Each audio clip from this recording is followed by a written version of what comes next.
change the structure of the global economy? And are there any industries that might have greater opportunities during the pandemic and beyond?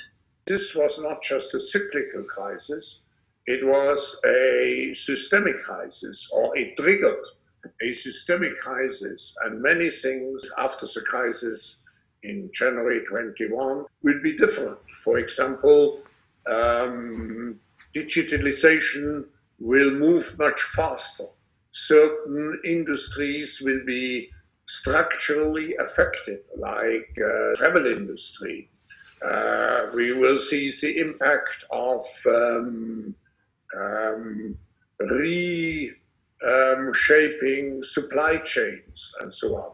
So there will be a lasting impact on the global economy, and we have to make sure that we deal not only with the short-term, let's say, consequences, which means to recreate particularly jobs for the young generation, but that we deal also with the structural impact of the crisis, and we look at the new risks with which the world may be confronted.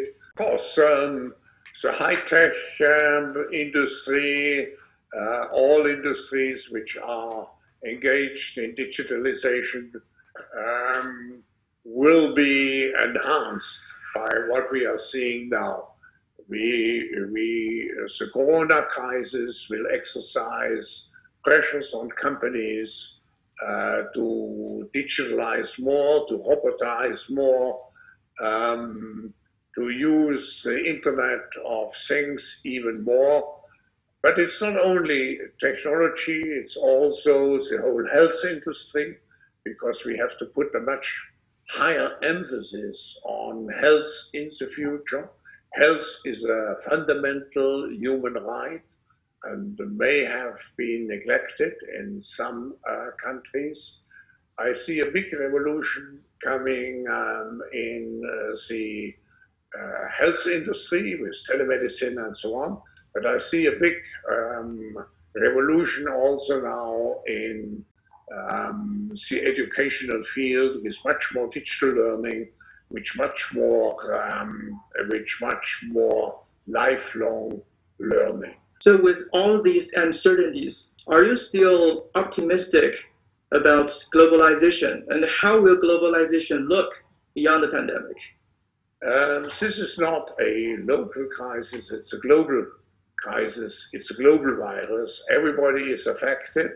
So it shows us that taking also the other risks which we face, terrorism, global climate change, the loss of biodiversity, all those risks can only be reduced if we strengthen global cooperation.